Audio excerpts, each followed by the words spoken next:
Hi friends, ಎಲ್ಲರಿಗೂ ನಮಸ್ಕಾರ. ನಾನು ನಿಮ್ಮ ಪ್ರೀತಿಯ ಹುಡುಗ ಕಿಶೋರ್. ಇದು ನಿಮ್ಮ ವಾಹಿನಿ ಯೂಟ್ಯೂಬ್ ಚಾನಲ್. ಫ್ರೆಂಡ್ಸ್, ಎಲ್ಲರಿಗೂ ಹೀರೋ ಆಫ್ ದ ವೀಕ್ ಕಾರ್ಯಕ್ರಮಕ್ಕೆ ಸ್ವಾಗತ ಸುಸ್ವಾಗತ. ಇಂದಿನ ಮುಖ್ಯ ಅತಿಥಿಗಳು ನಮ್ಮ ಜೊತೆ GP ವಿಶ್ವನಾಥ್ ಅವರಿದ್ದಾರೆ. GP ವಿಶ್ವನಾಥ್ ಅವರು ಕರ್ನಾಟಕ ಪ್ರಜಾಶಕ್ತಿ ಸಮಿತಿಯ ರಾಜ್ಯ ಅಧ್ಯಕ್ಷರಾಗಿ ಸೇವೆ ಸಲ್ಲಿಸ್ತಾ ಇದ್ದಾರೆ.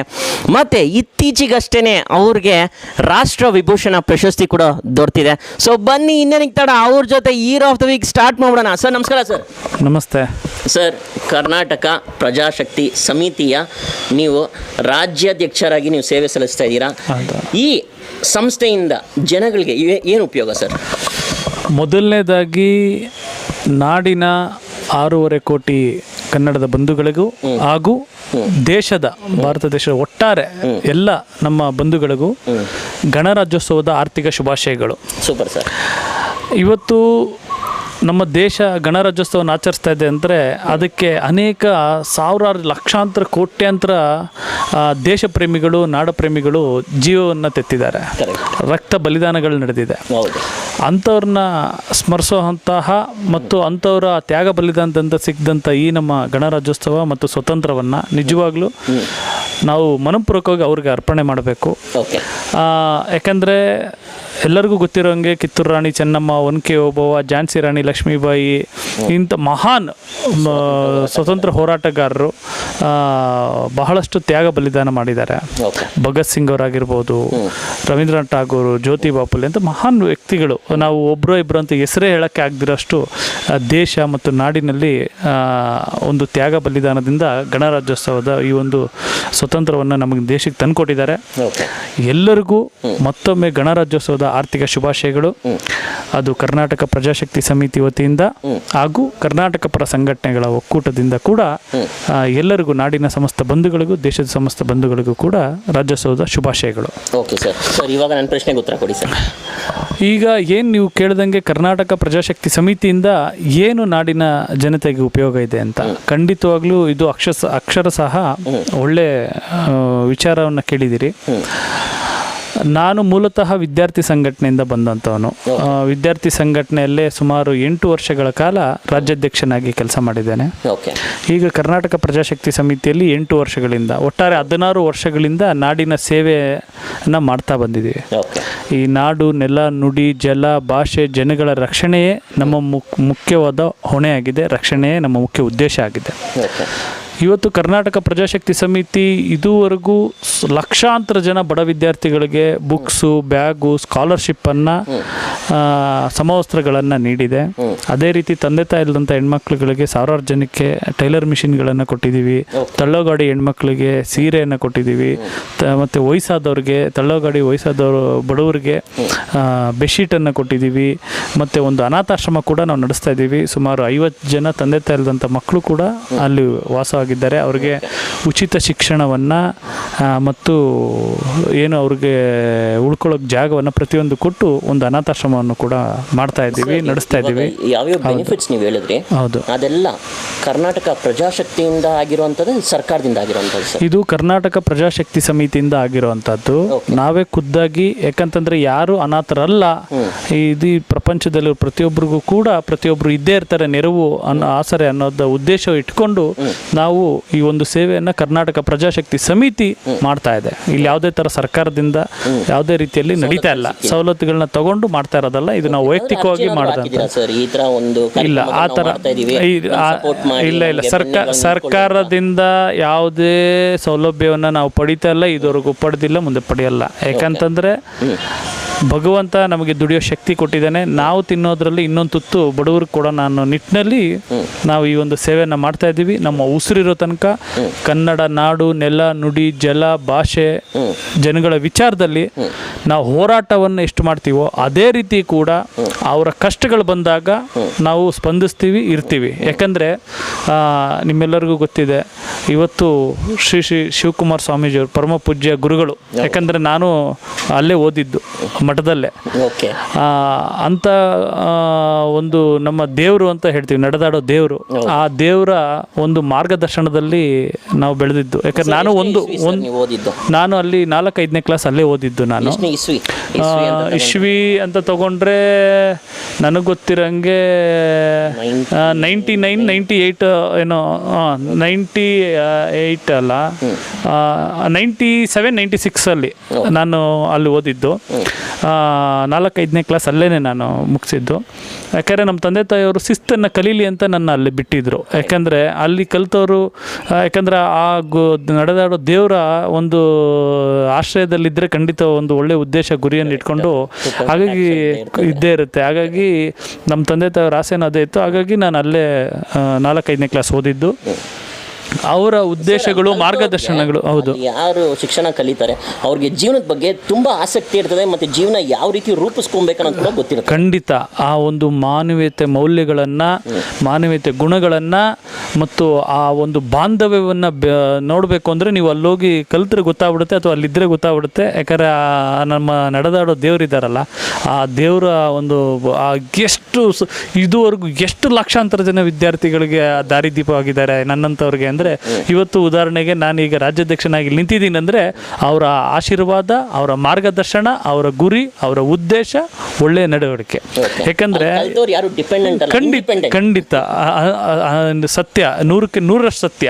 ಯಾಕಂದರೆ ಉದಾಹರಣೆ, ಇವತ್ತು ನಾವು ಒಂದು ಅನಾಥಾಶ್ರಮ ನಡೆಸ್ತಾ ಇರೋದೇ ನಿಮ್ಗೊಂದು ಉದಾಹರಣೆ. ಯಾಕಂದರೆ ನಾವು 50 ಜನ ಮಕ್ಕಳನ್ನ ಸಾಕ್ತಾ ಇರ್ಬೋದು, ಆದರೆ ಆ ಒಂದು ಸಾಕುವಂಥ ಮನೋಭಾವನೆ ಯಾರು ಅನಾಥರಲ್ಲ ಅನ್ನೋ ಒಂದು ಉದ್ದೇಶ ನಮಗೆ ತಂದಿದ್ದೇ ಗುರುಗಳು ಅಲ್ವಾ. ಹಾಗಾಗಿ ನಾವು ಅವ್ರನ್ನ ನಮ್ಮ ಗುರುಗಳು, ಆ ನಡೆದಾಡೋ ದೇವ್ರಂತ ನಾವೇನು ಭಾವಿಸ್ತೀವಿ, ಅವರ ಗುಣಗಳೇನಿದೆ, ಅವ್ರಿಗೆ ಮಾರ್ಗದರ್ಶನ ಏನಿದೆ, ಅದನ್ನು ನಾವು ಮುಖ್ಯವಾಗಿ ಅಳವಡಿಸ್ಕೊಬೇಕಂದ್ರೆ ಈ ರೀತಿ ಒಳ್ಳೆ ಕೆಲಸಗಳನ್ನು. ಯಾಕಂದ್ರೆ ಅವ್ರು ಯಾವಾಗಲೂ ಒಂದು ಮಾತು ಹೇಳೋರು, ನೀನು ಯಾಗ ಯಜ್ಞಗಳನ್ನು ಮಾಡಬೇಡ, ವಿದ್ಯೆಯನ್ನು ನೀಡು. ನೀನು ಮಾಟ ಮಂತ್ರಗಳನ್ನು ಮಾಡೋಕ್ಕೋಗ್ಬೇಡ, ಅನ್ನವನ್ನು ನೀಡು ಅಂತ. ಅಂದರೆ ಇವತ್ತು ವಿದ್ಯೆ ಅನ್ನೋದು, ಅನ್ನವನ್ನು, ಅವೆರಡನ್ನು ನೀಡು, ಮುಂದೆ ಅವನೇ ಒಂದು ವ್ಯಕ್ತಿಯಾಗಿ, ಶಕ್ತಿಯಾಗಿ ಬದಲಾವಣೆ ಆಗ್ತಾನೆ ಅಂತ. ಹಾಗಾಗಿ ಅವರ ಒಂದು ಏನು ಉದ್ದೇಶ ಇತ್ತು, ಗುರಿ ಇತ್ತು. ಹಾಗಾಗಿ ಇವತ್ತಿಗೂ ಅಷ್ಟೇ ನಿಮ್ಮ ಚಾನಲ್ ಮುಖಾಂತರ ನಾನು ಅದೇ ಕೇಳ್ಕೊಳ್ಳೋದು, ಯಾರನ್ನ ಹತ್ರ ತಂದೆ ತಾಯಿ ಇಲ್ದಂಥ ಬಡ ಮಕ್ಕಳಿದ್ರೆ ಖಂಡಿತವಾಗ್ಲೂ ಕರ್ಕೊಂಬಂದು ಬಿಡಿ, ನಾವು ಅವ್ರನ್ನ ಸಾಕ್ತೀವಿ. ಇದು ನಮ್ಮ ಉದ್ದೇಶ. ಅದೇ ರೀತಿ ಯಾರು ತಂದೆ ತಾಯಿ ಇಲ್ದಂಗೆ ಫೀಸ್ ಏನಾದ್ರು ಕಟ್ಟಕ್ಕೆ ತೊಂದರೆ ಆಗಿದ್ದರೆ ಖಂಡಿತವಾಗ್ಲೂ ಅವ್ರು ಬರಲಿ, ಶಿಕ್ಷಣಕ್ಕೆ ನಾವು ಸಹಾಯವನ್ನು ಮಾಡ್ತೀವಿ. ಯಾಕಂದರೆ ನಾ ಹೇಳಿದ್ವಲ್ಲ, ನಮಗೆ ಕಾಣದೇ ಇರೋದನ್ನು ಮಾಡೋಕ್ಕಾಗಿಲ್ಲರೂ ಕಂಡಿದ್ದನ್ನು ಮಾಡಬೇಕಂತೆ. ಅಂದರೆ ನಮಗೆ ಕಾಣೋದನ್ನಾದರೂ ಸಹಾಯವನ್ನು ಮಾಡಬೇಕಂತೆ. ಯಾಕಂದರೆ ನಮಗೆ ಹೋರಾಟದ ಮುಖೇನ ಎಷ್ಟು ಮುಖ್ಯನೋ, ಸಾಮಾಜಿಕವಾದ ಕಳಕಳಿನೂ ಅಷ್ಟೇ ಮುಖ್ಯ ಆಗುತ್ತೆ. ಹಾಗಾಗಿ ಈ ನಿಟ್ಟಿನಲ್ಲಿ ಕರ್ನಾಟಕ ಪ್ರಜಾಶಕ್ತಿ ಸಮಿತಿ ಶಿಕ್ಷಣದಲ್ಲೂ ಸಹಾಯ ಮಾಡುತ್ತೆ. ಅದೇ ರೀತಿ ಅವರ ಒಂದು, ಈಗ ಕೆಲವೊಬ್ರಿಗೆ ಏನಾದರೂ ಕೆಲಸಗಳಿಲ್ಲ ಅಂದಾಗಲೂ ನಮಗೆ ಗೊತ್ತಿರೋ ಯಾವುದೇ ಕಾರ್ಖಾನೆ ಸಂಸ್ಥೆಗಳಿಂದನೂ ಅಷ್ಟೇ ನಾವು ಅವ್ರಗಳಿಗೆ ಯಾವುದೇ ಒಂದು ಪೈಸಾನು ಖರ್ಚಾಗದಿರಂಗೆ ಅವ್ರಿಗೆ ಅಲ್ಲಿ ಉದ್ಯೋಗನೂ ಕೊಡಿಸೋವಂತಹದ್ದು. ಯಾಕಂದರೆ ಉದ್ಯೋಗ ಅವ್ರು ಮಾಡಿದ್ರೆ ಅವ್ರ ಜೀವನ ಅವ್ರು ರೂಪಿಸ್ಕೊತಾರೆ, ಅವ್ರನ್ನ ಅವ್ರು ಬದುಕೊಂತಾರೆ. ಹಾಗಾಗಿ ಈ ರೀತಿಯಾದ ಸಹಾಯವನ್ನು, ಮತ್ತು ಯಾರಿಗಾನು ಫೀಸ್ ಕಟ್ಟೋಕ್ಕಾಗಿಲ್ಲ ಅಂದರೆ ಅಂಥವ್ರಿಗೆ ನಮ್ಮ ಕೈಲಾದಷ್ಟು ಫೀಸನ್ನು ಕಟ್ಟೋದನ್ನು, ಈ ರೀತಿಯಾಗಿ ನಾವು ಸಾಮಾಜಿಕವಾದಂತಹ ನೆಲೆ ಮೇಲೂ ಹೋರಾಟವನ್ನು ಮಾಡ್ತಾನೆ ಬಂದಿದ್ದೀವಿ.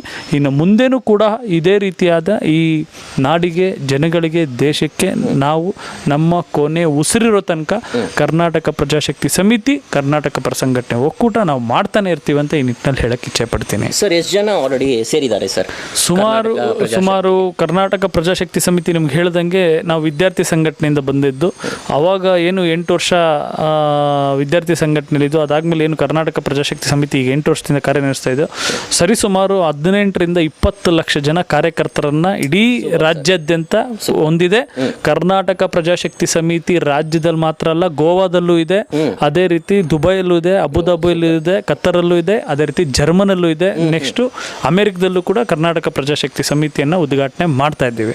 Okay, super sir. ಯಾಕಂದರೆ ಕನ್ನಡ ನಾಡಿಗೆ ಸೀಮಿತ ಅಲ್ಲ, ಅದು ವಿಶ್ವಕ್ಕೆ ಮಾದರಿಯಾದಂತಹ ಭಾಷೆ. ಆ ಕನ್ನಡ ಅನ್ನೋ ಕೆಚ್ಚು, ಕನ್ನಡ ಅನ್ನೋ ಒಂದು ತಾಕತ್ತೇನಿದೆ, ಅದು ವಿಶ್ವಕ್ಕೆ ಮಾದರಿ ಅಂತ ಹೇಳಕ್ಕೆ ಇಚ್ಛೆ ಪಡ್ತೀನಿ. ಓಕೆ ಸರ್, ನಮ್ಮ ಕಾರ್ಯಕ್ರಮದ ಹೆಸರು ಬಂದು hero of the week. Hero of the week ನಾವು ಯಾವ ರೀತಿ ಆಯ್ಕೆ ಮಾಡ್ತೀವಿ ಅಂದರೆ, ತುಂಬ ಜನ ಫಾಲೋವರ್ಸ್ ಇರ್ತಾರೆ, ನಿಮ್ಮನ್ನು ಫಾಲೋ ಮಾಡ್ತಾ ಇರ್ತಾರೆ. ನೀವು ಒಂಚೂರು ಎಡುವುದ್ರೂ ಆ 20 ಲಕ್ಷ ಜನ ತಕ್ಷಣ ತಿರ್ಗಾ ಅಯ್ಯೋ ಇಂಥವ್ರು ಕರ್ನಾಟಕ ಪ್ರಜಾಶಕ್ತಿ ರಾಜ್ಯಾಧ್ಯಕ್ಷ ಎಡವು ಬಿಟ್ರಲ್ಲ ಅನ್ನೋ ಒಂದು ಬರ್ತದೆ.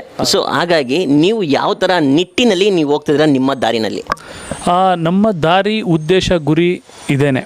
ಎಲ್ಲಿ ತೊಂದರೆ, ಎಲ್ಲಿ ನಾಡಿಗಾಗಿರ್ಬೋದು, ಭಾಷೆಗಾಗಿರ್ಬೋದು, ನೆಲಕ್ಕಾಗಿರ್ಬೋದು, ಜಲಕ್ಕಾಗಿರ್ಬೋದು, ಜನಕ್ಕಾಗಿರ್ಬೋದು ತೊಂದರೆ ಬಂದಿದೆ ಅಂತ ಕಂಡ್ರೆ ಆ ಕ್ಷಣದಲ್ಲೇ ಕರ್ನಾಟಕ ಪ್ರಜಾಶಕ್ತಿ ಸಮಿತಿ ಉಗ್ರವಾದ ಹೋರಾಟವನ್ನು ಮಾಡ್ಕೊಂಡ್ಬಂದಿದೆ. ಇನ್ನು ಮುಂದೇನೂ ಮಾಡ್ತೀವಿ. ಆ ನ್ಯಾಯವನ್ನು ದೊರಕಿಸ್ಕೊಂಡು ನಿಟ್ಟಿನಲ್ಲಿ ನಾವು ಸದಾಕಾಲ ಸಿದ್ಧ ಇರ್ತೀವಿ. ಒಂದು ಸರ್, ಯಾವತ್ತಾದ್ರೂ ನೀವು ಎಡವಿದ್ದೀರಾ?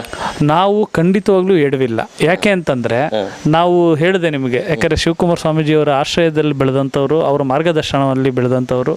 ಯಾಕಂದರೆ ನಡೆದಾಡೋ ದೇವರನ್ನು ನಾವು ದೇವರು ಅಂತ ಅವರ ಉದ್ದೇಶಗಳೇನಿತ್ತು, ಅವ್ರ ಗುರಿ ಏನಿತ್ತು ಅನ್ನೋದನ್ನ ನಾವು ತಿಳ್ಕೊಂಬಿಟ್ರೆ ನಾವು ನಿಜವಾಗ್ಲೂ ಎಡುವಕ್ಕೆ ಸಾಧ್ಯನೇ ಇಲ್ಲ.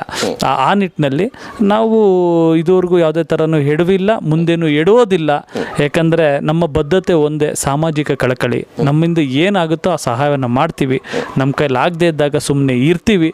ಮಾಡೋವಂಥ ಸಂದರ್ಭ ಬಂದಾಗ ಖಂಡಿತವಾಗ್ಲೂ ಸಹಾಯವನ್ನು ಮಾಡ್ತೀವಿ ಅನ್ನೋದು ಬಿಟ್ಟರೆ ಇನ್ನೇನೋ ಕೆಲಸಗಳನ್ನು ಮಾಡೋದಕ್ಕಾಗಲಿ, ಇನ್ಯಾವುದೋ ಎಡುವಂಥ ವಿಚಾರಗಳಿಗಾಗಲಿ ನಾವು ಹೋಗೋದಿಲ್ಲ, ಹೋಗೋದಿಲ್ಲ, ಇರೋದಿಲ್ಲ ಅಂತ ವಿಚಾರ.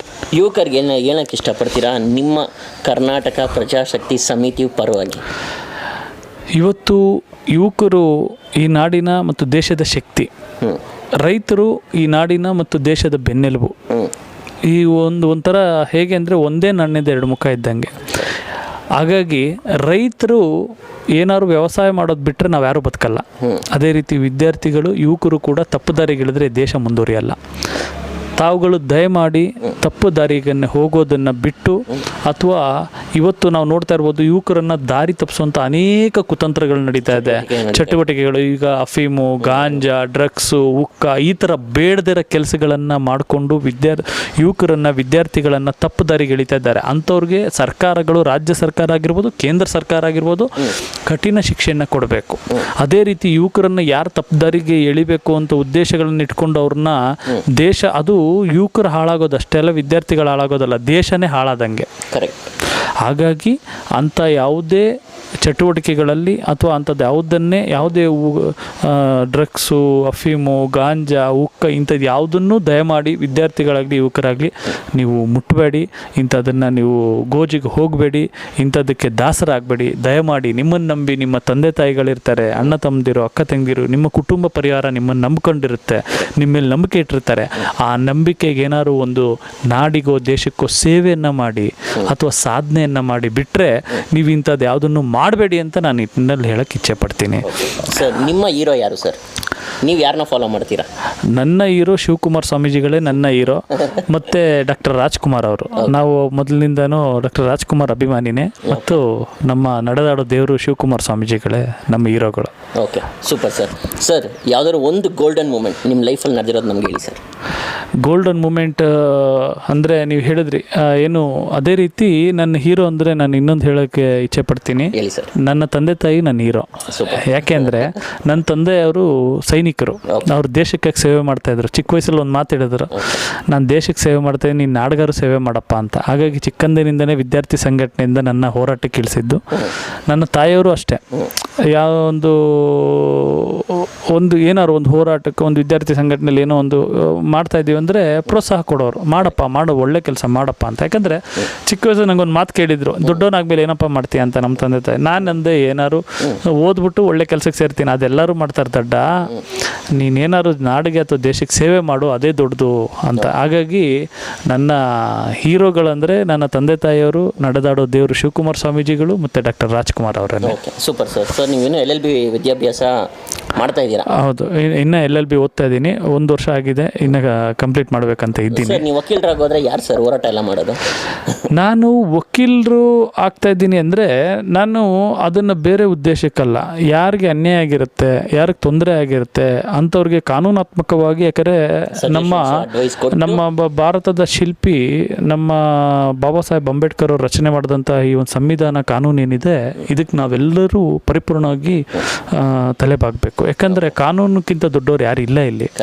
ಹಾಗಾಗಿ ಆ ಕಾನೂನು ಕಾನೂನಿನ ಕೆಲವೊಂದು ತೊಡಕುಗಳು, ಕೆಲವೊಂದು ಅಥವಾ ಕಾನೂನು ಅರಿವು ಇಲ್ದಿರಂಗೆ ಬಹಳಷ್ಟು ತಪ್ಪುಗಳು ಅಥವಾ ಅನ್ಯಾಯಗಳು ನಡೀತಾ ಇರುತ್ತೆ. ಅದನ್ನು ಸರಿಪಡಿಸೋಕ್ಕೋಸ್ಕರ ನಾನು ಕಾನೂನಾತ್ಮಕವಾದಂತಹ ಈ ಒಂದು ಏನು LLB ಮಾಡಿ ಬಡವರಿಗೆ ಅಥವಾ ಇಲ್ದಂಥವ್ರಿಗೆ ಅವ್ರಿಗೆ ಫೀಸ್ಗಳು ಕೊಡೋಕ್ಕಾಗಲ್ಲ. ಹಾಗಾಗಿ ಅಂಥವ್ರಿಗೆ ಉಚಿತವಾಗಿ ಒಂದು ವಕೀಲರ ಸ್ಥಾನದಲ್ಲಿ ನಿಂತ್ಕೊಂಡು ನ್ಯಾಯ ಕೊಡಿಸೋಣ ಅಂತ ಹೇಳಿ ಕಾನೂನಿನ ಸಲಹೆಗಳನ್ನು ಕೊಡೋಣ, ಕಾನೂನಾತ್ಮಕ ನೆರವನ್ನು ನೀಡೋಣ ಅಂತ ಹೇಳಿ ನಾನು LLB ಮಾಡ್ತಾ ಇರೋದು. ಓಕೆ, ಸೂಪರ್ GP ವಿಶ್ವನಾಥ್ ಅವರೇ. ಸರ್, ಇವತ್ತು ನಮ್ಮ ಇದು ನಿಮ್ಮ ವಾಹಿನಿ ಯೂಟ್ಯೂಬ್ ಚಾನಲ್ಲು ನಮಗೆ ಏನು ಹೇಳಕ್ಕೆ ಇಷ್ಟಪಡ್ತೀರಾ ಸರ್? ಇವತ್ತು ಇದು ನಿಮ್ಮ ವಾಹಿನಿ ಚಾನಲ್, ಯೂಟ್ಯೂಬ್ ಚಾನಲ್ಲು ಇದು ಖಂಡಿತವಾಗ್ಲೂ ನಮ್ಮ ವಾಹಿನಿ ಯೂಟ್ಯೂಬ್ ಚಾನಲ್ಲೇ. ಯಾಕೆಂದರೆ ನೀವು ಅನೇಕ ಸಾಮಾಜಿಕವಾದಂತಹ ಅನೇಕ ಸೇವೆಗಳನ್ನು ಮಾಡ್ತಾ ಬಂದಿದ್ದೀರಿ, ಜಾಗೃತಿಯನ್ನು ಮೂಡಿಸ್ತಾ ಬಂದಿದ್ದೀರಿ, ಜನಗಳಿಗೆ, ದೇಶಕ್ಕೆ, ನಾಡಿಗೆ ಅನೇಕ ಮಾದರಿಯಾಗುವಂತಹ ವಿಚಾರಗಳನ್ನು ನೀವು ಕೊಡ್ತಾ ಇದ್ದೀರಿ, ಜಾಗೃತಿಯನ್ನು ಮೂಡಿಸ್ತಾ ಇದ್ದೀರಿ. ಮತ್ತು ತೆರೆ ಮೇಲೆ ಮತ್ತು ತೆರೆ ಹಿಂದೆ ಎಲ್ಲರನ್ನೂ ಒಂದು ಗುರುತಿಸಿ ನೀವು ಈ ಒಂದು ಒಳ್ಳೊಳ್ಳೆ ಕೆಲಸಗಳನ್ನು, ಕಾರ್ಯಗಳನ್ನು ಮಾಡ್ತಾ ನಿಮ್ಮ ಒಂದು ಬದ್ಧತೆ, ನಿಮ್ಮ ಒಂದು ಶ್ರಮ, ನಿಮ್ಮ ಒಂದು ಸಾಮಾಜಿಕ ಕಳಕಳಿ, ಉದ್ದೇಶ, ಗುರಿ ಇವೆಲ್ಲ ನಿಜವಾಗ್ಲೂ ನಮಗೆಲ್ಲ ಖುಷಿ ಕೊಡುವಂಥದ್ದು.